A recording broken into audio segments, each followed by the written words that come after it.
Welcome to the Reddit Chronicles. Today we will be on Today I F'd Up.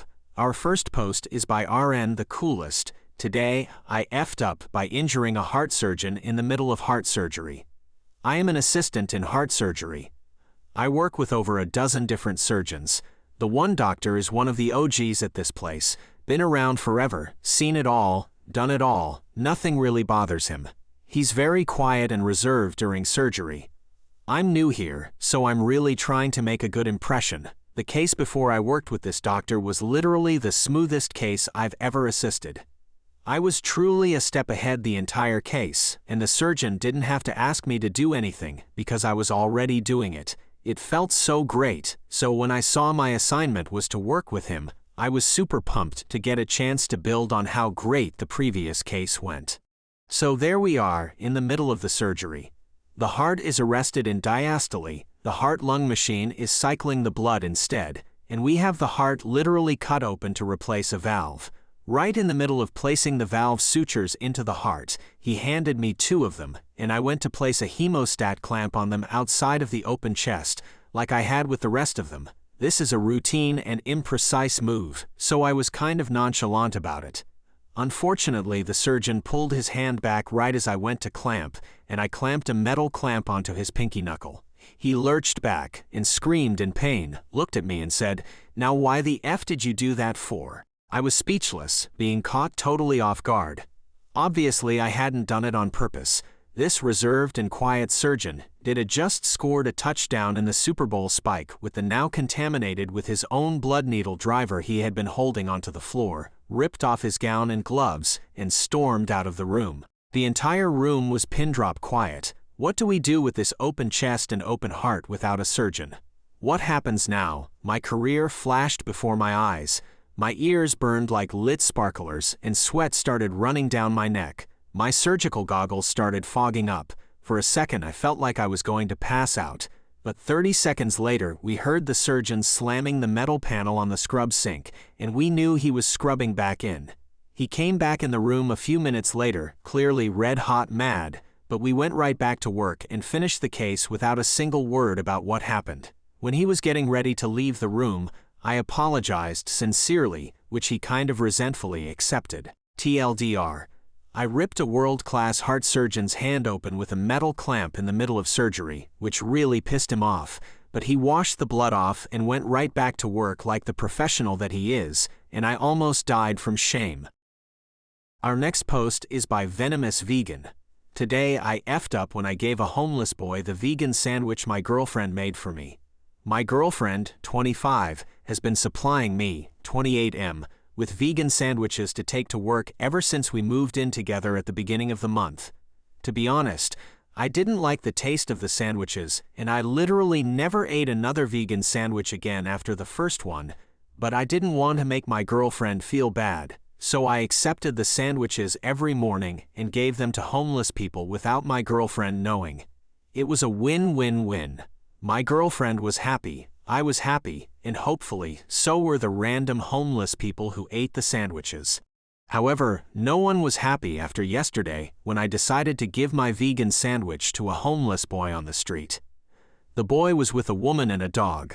The woman thanked me at first and encouraged the boy to eat the sandwich. I waved goodbye and walked away. Mid-walk, the sandwich hit the back of my head. I turned around and noticed the woman approaching me and yelling, "He's just a boy, shame on you." When I asked the woman if she just threw the sandwich at me, she frantically referred to a note that apparently fell out when the boy was busy unwrapping the sandwich.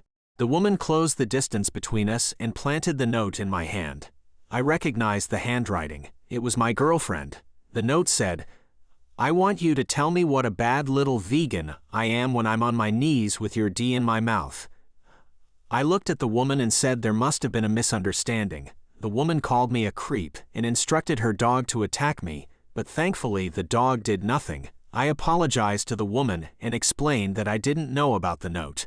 The woman repeatedly called me a creep and said if I was going to use sandwiches to prey on children, the least I could do was not make the sandwich look like it was grown in a garden. She was really sassy. I backed away from the woman and walked in the opposite direction as fast as possible. Towards the end of the day, when I was done at work and home again, I said nothing to my girlfriend about the sandwich incident. I was hoping to keep it a secret, forever.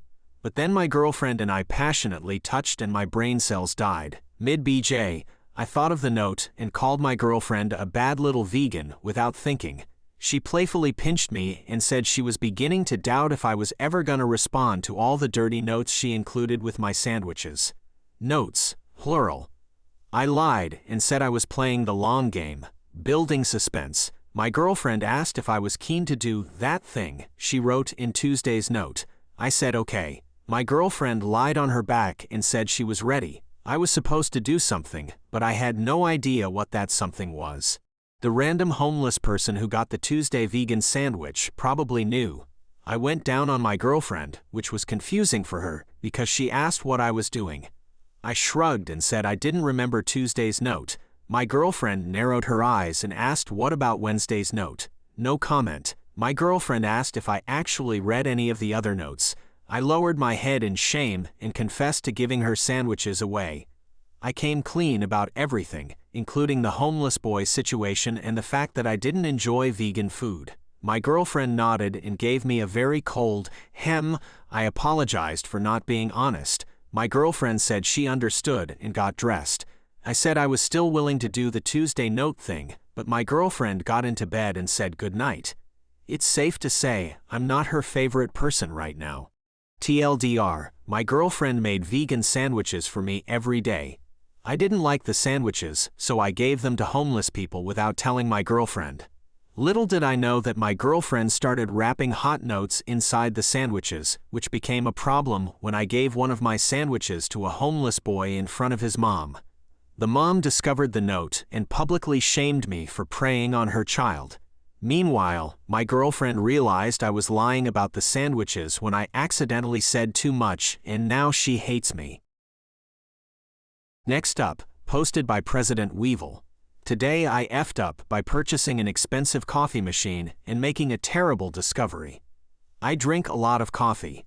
My mornings consist of 2 300 milliliters mugs of coffee, and I sometimes have a third after dinner later in the day. Recently, I got far too into James Hoffman's videos and decided to upgrade my drip coffee machine for a proper precision brewer. And when I say precision, I mean that this thing comes with a water testing strip so you can calibrate the machine for the mineral content in your water supply. Serious nerd stuff. To justify the ludicrous amount of money I spent on what appears to be the Hadron Collider of coffee machines, I did some research on brewing ratios in order to maximize the allegedly life-changing potential of this equipment. Now, coffee science says the ideal water-to-beans ratio for this brew method is about 60 grams of grounds per liter of water. Out of interest, I decided to prepare my usual ratio from the old machine and see how close I was. It turns out, since I got the old machine just over a year ago, I've been brewing at about 20 grams liter, resulting in what I now realize is pathetically weak brew. I prepared a proper 60 grams per liter brew with the new machine, and the resulting coffee was on another planet. The flavors were so developed, it was like I could taste the touch of the Colombian farmer who picked the beans. I drank my full morning dose of 2 300 milliliters mugs in just over an hour, and then I discovered an unexpected side effect. The year of drinking weak-ass brew has conditioned my body for weak coffee, and I had just drunk over half a liter of coffee that was theoretically 3 times as strong as usual.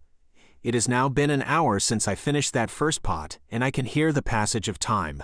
A fly flew past me in slow motion. I made an omelet for lunch, and I beat the egg so fast it turned into steam. My heart no longer beats, it vibrates, and there is something unholy brewing in my lower intestine, and I am fearing the wrath of God when it is released. Send help. TLDR. My new coffee machine gave me the knowledge that I've been conditioning my body to weak brew for a year, and 2 cups of the real strong stuff made me transcend the space-time continuum.